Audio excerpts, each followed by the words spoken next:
Welcome to my YouTube channel. तो इससे पहले वाले वीडियो में हम लोगों ने पेयर ऑफ लीनियर इक्वेशंस को सॉल्व करने का दो तरीका देख लिया था, जिसमें कंपैरिजन मेथड और सब्स्टिट्यूशन मेथड था। आज हम लोग लुप्तीकरण विधि यानी कि एलिमिनेशन मेथड और भी दो जो मेथड है वो देखेंगे। तो चलिए स्टार्ट करते हैं। अब हम लोग तीसरा मेथड देखेंगे, बाय एलिमिनेशन मेथड। एलिमिनेट करना है हम लोग को, एलिमिनेशन मेथड, लुप्तीकरण विधि जिसको कहते हैं, लुप्तीकरण विधि। इस विधि में हम लोग क्या करते हैं, या तो x को या तो y वाले टर्म को क्या करेंगे, हम लोग बराबर करके उसको लुप्त कर देंगे, यानी कि गायब कर देंगे, हटा देंगे। तो हटाएंगे कैसे यहाँ पर, तो क्या है यहाँ पर 2x + 3y बराबर 19 है और 3x + 4y बराबर 26 है। तो या तो हमको x को हटाना है फिर y को हटाना है। तो क्या करेंगे, यहाँ पर x के कोफिशिएंट यहाँ पर 3 है, पहले वाले समीकरण को हम 3 से गुना कर देंगे, और यहाँ पर ऊपर वाले में x का कोफिशिएंट 2 है तो दूसरे वाले इक्वेशन को क्या करेंगे, 2 से गुना कर देंगे। या तो हम ये कर सकते हैं, या फिर y के कोफिशिएंट से ऊपर नीचे क्या कर देंगे, हम लोग गुना कर देंगे। यानी कि y का कोफिशिएंट यहाँ पर कितना है, 4 है, तो 4 ऊपर हम मल्टीप्लाई कर सकते हैं। या फिर यहाँ पर y का कोफिशिएंट पहले इक्वेशन में 3 है, दूसरे में क्या करेंगे, 3 से गुना कर देंगे। तो कोई एक काम आपको करना पड़ेगा तो ये बनेगा। तो मैं यहाँ पर क्या करता हूँ, x का मान ही ले लेता हूँ। तो यहाँ पर x का कोफिशिएंट 3 है, तो इस इक्वेशन को हम लोग 3 से मल्टीप्लाई करेंगे और बराबर करेंगे। और ऊपर वाले में x का कोफिशिएंट आपका 2 है, तो यहाँ पर हम लोग 2 से गुना करेंगे।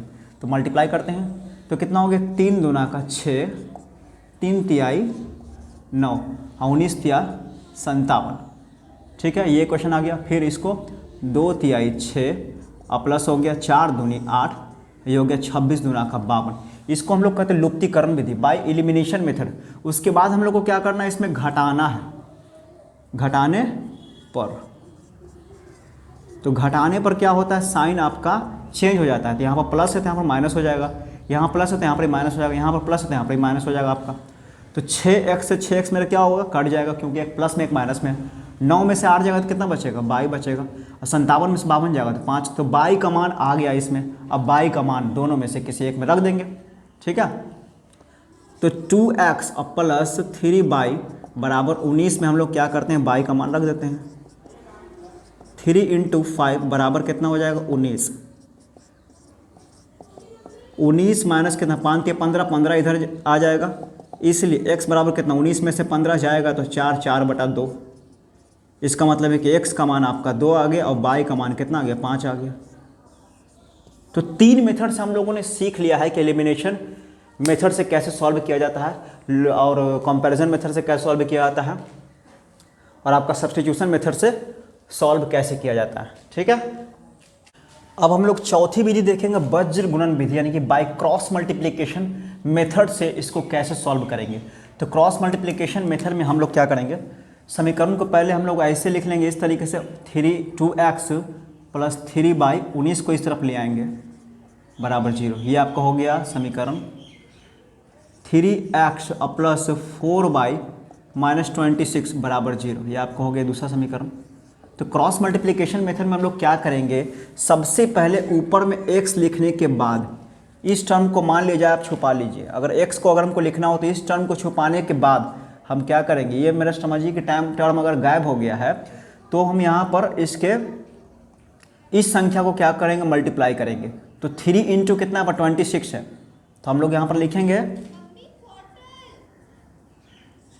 3 × -26। तो यहाँ पर माइनस का निशान देना है, और फिर 4 को 19 से गुना करना है, 4 × -19।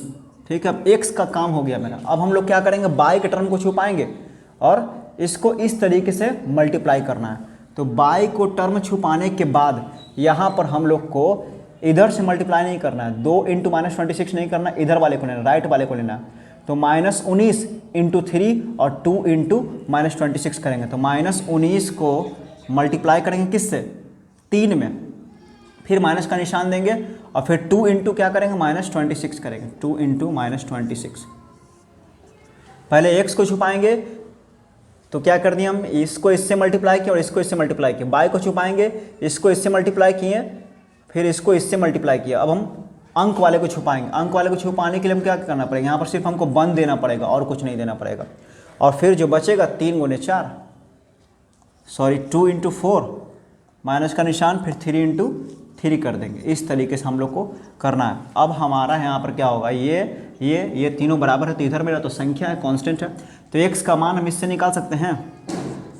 तो पहले इसको सॉल्व कर लेंगे। तो 6 × 18 हाथ में बचा 1 और 3 दूना 6 7 78 माइनस 78 आ गया, और ये माइनस माइनस प्लस 19 चौका कितना हो जाएगा आपका 76 बाय, ये हो गया 19 × 57 माइनस में, और ये हो गया आपका 26 दूना का 52 माइनस माइनस प्लस में। ये सब ध्यान रखना, प्लस और माइनस में गलती नहीं होनी चाहिए। 4 दूनी 8 और 3 तिहाई 9। ठीक है, अब हम लोग क्या करेंगे, इसको और सॉल्व कर लेते हैं। 78 में से 76 जाएगा तो कितना बचेगा -2, ये हो गया कितना आपका -5, ये कितना हो गया -1। अब इतना बराबर इतना करेंगे और इतना बराबर इतना करेंगे, यानी कि एक बार x का टर्म लेंगे, एक बार y का टर्म लेंगे। तो यहाँ पर शायद हम लोग ले लेते हैं x by -2 is equal to कितना है मेरा -1 है यहाँ पर। तो क्या करेंगे, -2 को -1 से अगर मल्टीप्लाई करेंगे तो कितना आ जाएगा 2 आपका आ जाएगा। फिर बाय वाले टर्म को उठा लेंगे हम लोग, by y -5 is equal to -1 -5 into -1। ठीक है, तो यहाँ पर भी क्या आ गया आपका x का मान यहाँ पर 2 आ गया और y का मान हमारा 5 आ गया। तो इस मेथड में हम लोग क्या करते हैं, पहले x को छुपाते हैं, जो मेरा ये टर्म बचा इसको इससे मल्टीप्लाई किया, इसको इससे मल्टीप्लाई करना है y के कोफिशिएंट से। फिर अगर हम यहाँ पर y छुपाएंगे तो -19 से गुना करना है, इसको नहीं गुना करना है। 2 इंटू 26 पहले नहीं करेंगे, -19 इंटू 3 करेंगे, फिर 2 इंटू -26 किया जाता है। ठीक है, फिर अगर हम संख्या को कांस्टेंट को छुपाएंगे तो 2 इंटू 4 करेंगे और इंटू 3 इंटू 3 करेंगे। इस तरीके से फिर इसको क्या करेंगे, x का मान निकाल सकते हैं बाय क्रॉस मल्टीप्लिकेशन मेथड। दूसरा है आपका अनुपात निर्णय विधि बाय रेशियो डिटर्मिनेशन मेथड, जो कि एक लुप्तीकरण का ही यानी बाय एलिमिनेशन मेथड का ही एक रूप है, लेकिन मैं उसको भी डिस्कस कर देता हूं।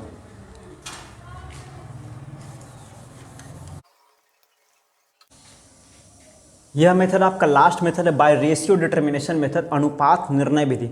यह लुप्तीकरण विधि का ही एक दूसरा रूप है।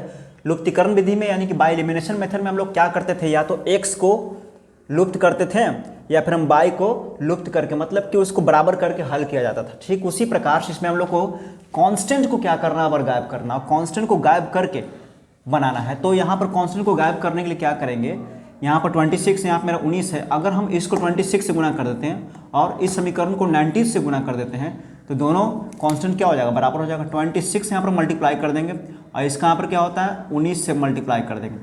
ठीक है, तो अब मल्टीप्लाई करते हैं समीकरण को, 26 इंटू 2 26 दूना का 52 हो गया, और ये हो गया कितना 6 × 18 हाथ में चकते हैं 78। ठीक है, अब 19 को जब 26 से मल्टीप्लाई करेंगे तो 19 छिंग 114 के 4 हाथ में चाहे 11, और 19 दूना का 38, 38 और 11 कितना हो गया 49, 494 आपका हो गया। ठीक है, फिर इसको मल्टीप्लाई करेंगे, 19 तिहाई 57 और प्लस कितना हो गया 19 चौके 76 बाई यहाँ पर लिखना है, यहाँ पर x आपको भरना है, यहाँ पर x भरना है, यहाँ पर y भरना है। अब ये तो मेरा बराबर आ जाएगा 494। अब देखिए यहाँ पर ये टर्म जब मेरा बराबर आ गया तो फिर से हम क्या करेंगे, यहाँ पर घटाने पर ये मेरा क्या होगा, आप साइन चेंज हो जाएगा अपने आप, यहाँ पर साइन चेंज, यहाँ पर साइन चेंज, यहाँ पर साइन चेंज, ये टर्म से हमारा ये वाला टर्म कट गया। अब मेरा कितना आ गया, ये जो मेरा समीकरण आ गया है, मान लिया तीसरा समीकरण है, ये मेरा चौथा समीकरण है। ये टर्म से हमारा ये वाला टर्म जब आ गया है तो इससे हम क्या करेंगे, 57 में से 2 घटाएंगे तो कितना आ जाएगा -5x, और ये +2y बराबर, ये जब कट जाएगा तो ख़त्म 0। तो हम लोग को यहाँ पर घटाने पर क्या आ गया है, -5x + 2y बराबर यहाँ पर 0 आ गया।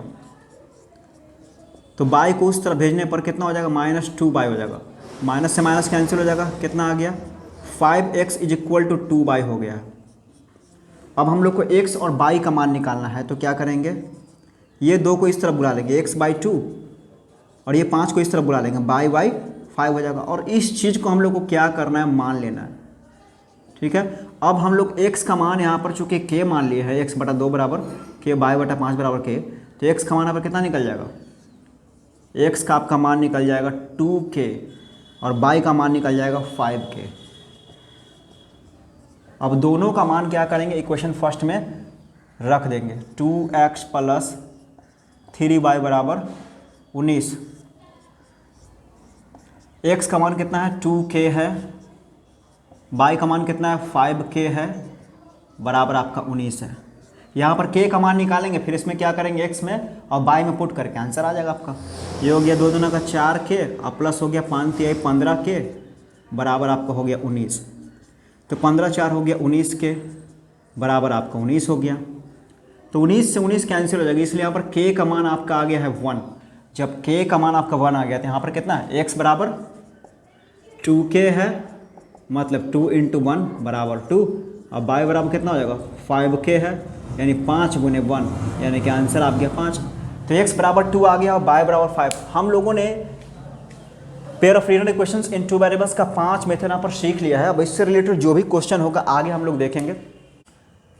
इसमें हम लोग पढ़ेंगे हल होने के शर्त के बारे में। तो सबसे पहले है यहाँ पर condition for one and only one solution. अगर आपका ये समीकरण दिए हुए, इक्वेशन दिए हुए a1x plus b1y plus c1 बराबर 0 और a2x plus b2y plus c2 बराबर अगर 0 दिए हुए आपका इक्वेशन, ठीक है, जहाँ पे a1 b1 c1 क्या होता है मेरा, एक रियल नंबर्स होता है, a2 b2 और c2 भी क्या होता है, एक रियल नंबर्स होता है, और a1 b1 जो होता है वो 0 के बराबर नहीं होता, a2 और b2 भी क्या होता है 0 के बराबर नहीं होता है। तो इस केस में एक और केवल एक हल होने की शर्त में हम लोग क्या देखेंगे कि इसका जो रेशियो होता है a1/a2 और b1/b2 का हम लोग रेशियो देखेंगे। अगर दोनों का रेशियो अगर बराबर नहीं है तो उसका सिर्फ एक और केवल एक ही हल होगा, ठीक है। ये कंडीशन अगर लागू हो रहा हो तब इस समीकरण का कितना हल होगा, सिर्फ एक और केवल एक हल होगा। जैसे यहाँ पर एक एग्जांपल मैंने लिया है 3x + 5y बराबर 7, 5x + 12y बराबर 14। तो यहाँ पर a1 है, ये a2 है, तो 3/5 और कितना पर 5 और 12 यानी कि a2 और b2 है 5/12। तो देखने में पता चल रहा है कि ये क्या है, एक दूसरे के बराबर नहीं। तो यहाँ पर क्या होगा, ये शर्त को पूरा कर रहा है, इसका मतलब है कि क्या है, इसका सिर्फ एक सॉल्यूशन है, एक हल है। तो इस समीकरण का क्या नाम है, कि इस इक्वेशन को हम लोग कहते हैं इक्वेशन इज कंसिस्टेंट। क्योंकि इसका हल हो चुका है इसलिए कंसिस्टेंट, इसलिए इसको हम क्या कहेंगे, अविरोधी समीकरण इसको कहा जाता है। हिंदी में इसको हम लोग कहते हैं अविरोधी समीकरण, क्योंकि विरोध नहीं कर रहा। अगर विरोध करता तो उसका हल ही नहीं होता, इसलिए अविरोधी समीकरण हो गया। इक्वेशन इज कंसिस्टेंट होगा जब ये लागू होगा तब। दूसरा शर्त है हमारा कंडीशन फॉर इननंबरेबल सॉल्यूशन कब होगा, अनगिनत हल होने का शर्त। अगर ऐसा समीकरण है और अनगिनत हल हमको अगर निकालना हो तो उसका क्या कंडीशन होता है, तो उसके कंडीशन में जो होता है तीनों का अनुपात a1/a2 v1/b2 और c1/c2 तीनों का रेशियो क्या होता है, बराबर अगर हो तो हम लोग कहते हैं कि ये क्या है, इसका अनगिनत हल है, ठीक है। तो अनगिनत हल होने का यही कंडीशन है, अगर ये तीनों अगर बराबर हो रेशियो तो उसका अनगिनत हल होगा, ठीक है। और जैसे एक एग्जांपल मैंने यहाँ पर लिया है x + 2y + 3 बराबर 0 और 3x + 6y + 9 बराबर 0। अब हम लोग अगर अनुपात निकालेंगे तो यहाँ पर क्या है, मेरा एक है, x का कोफिशिएंट एक, तो यहाँ पर लिख सकते हैं 1/3 बराबर 2/6 बराबर 3/9। तो यहाँ पर 1/3, यहाँ पर भी अगर काटेंगे तो 2 तिहाई 6 आ जाएगा, यहाँ पर भी काटेंगे तो 3 तिहाई 9 आ जाएगा, 1/3 1/3 1/3, तीनों अनुपात मेरे बराबर है। इसका मतलब है कि क्या है, ये अनगिनत हल है। और ऐसे समीकरण को हम लोग कहते हैं डिपेंडेंट। क्या कहते हैं, डिपेंडेंट कहते हैं। यहाँ पर मान जैसे जैसे हम x का मान रखेंगे वैसे वैसे क्या होता है, मेरा y का मान निकलता चला जाएगा, ठीक है। इसलिए इसको डिपेंडेंट कहते हैं, हर पॉइंट पे इसका सॉल्यूशन होता है। डिपेंडेंट कंसिस्टेंट इसका नाम है समीकरण का, डिपेंडेंट और कंसिस्टेंट, मतलब कि हल भी है और साथ में ये आश्रित। हिंदी में इसको कहते हैं आश्रित अविरोधी समीकरण, आश्रित अविरोधी समीकरण इसको कहा जाता है, आश्रित कहते हैं हिंदी में, आश्रित अविरोधी समीकरण आप लोग लिख लीजिएगा। और तीसरा है हमारा कोई सॉल्यूशन नहीं। तीसरा शर्त है हमारा जब कोई भी हल नहीं होगा तो उसका कंडीशन क्या होगा। तीसरा शर्त है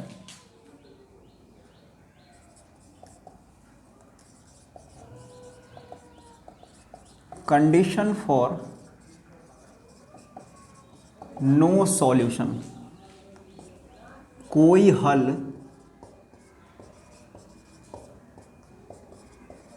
नहीं होने की शर्त।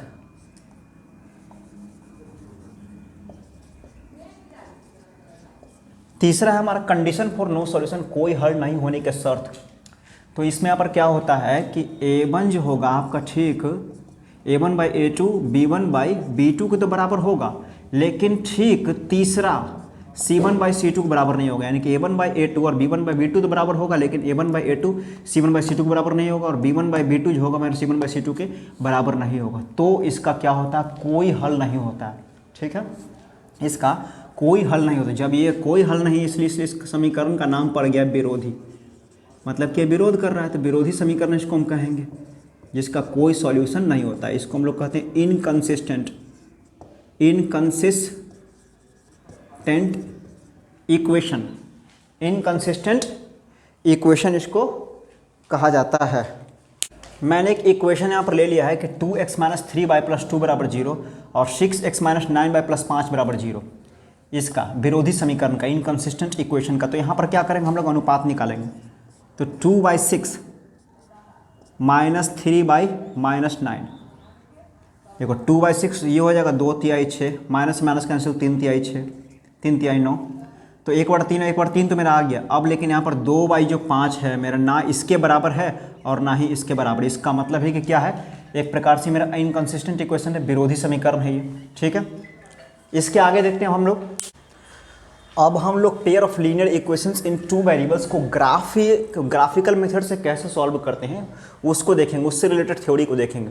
तो ग्राफ को यहाँ पर दो लाइन्स से दिखाया जाता है। The graph of a pair of linear equations in two variables is represented by two lines. दो रेखाओं के द्वारा यहाँ पर क्या ग्राफ दिखाया जाता है किसी भी दो इक्वेशन को। जैसे यहाँ पर है मेरा पहला थ्योरी है, if the lines intersect at a point then that point gives the unique solution of the two equations. In this case the pair of equations is consistent.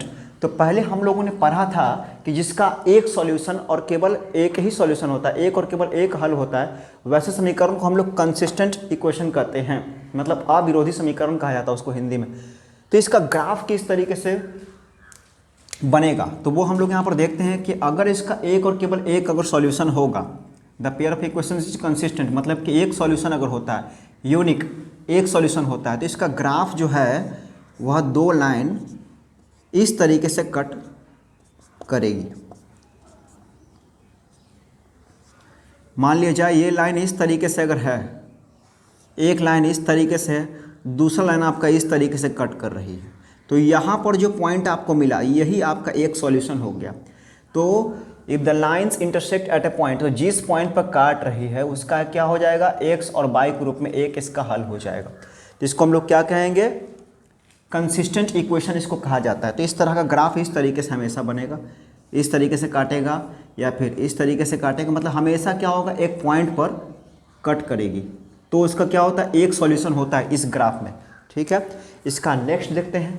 इसका दूसरा थ्योरी है कि if the lines coincide then there are infinitely many solutions, each point on the line being a solution, in this case the pair of equations is dependent and consistent.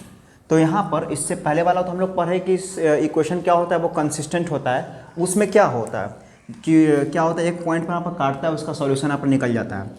तो उसके आधार पर वो क्या, मतलब उसका हम लोग पढ़े थे इससे पहले कि a1 by a2 is not equal to b1 by b2 अगर होता है तो मेरा क्या होता है, इसका सिर्फ एक हल होता है, इसका सिर्फ क्या होता है, एक और सिर्फ एक हल होता है। लेकिन इसमें यहाँ पर क्या होता है, ये क्वाइंसाइड हो जाएगा। क्वाइंसाइड का मतलब होता है कि दो जो मेरा लाइन होगा पेयर ऑफ इक्वेशन का, वो एक ही लाइन पर पड़ जाएगा, मतलब कि एक ग्राफ जो इसका इस तरीके से बनेगा। अगर ये एक लाइन है, एक इक्वेशन का ग्राफ, तो दूसरा लाइन भी होगा आपका इसी लाइन पर पड़ जाएगा। तो दोनों इक्वेशन जब एक ही लाइन पर पड़ जाए तो उसको हम लोग क्या कहते हैं, क्वाइंसाइड कहते हैं। ठीक है, इसको हम हिंदी में संपाती कहा जाता है, हिंदी में संपाती रेखाएं इसको कहते हैं, क्योंकि ये एक दूसरे पर लाई कर गया और इसके हर एक पॉइंट पर मेरा क्या होगा, आंसर होगा।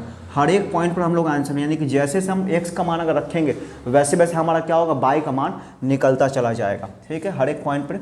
और वैसे इक्वेशन को हम लोग क्या कहते हैं, जो मेरा एक ही लाइन पर पड़ जाए उसको हम लोग कहते हैं डिपेंडेंट, मतलब आश्रित कहा जाता है।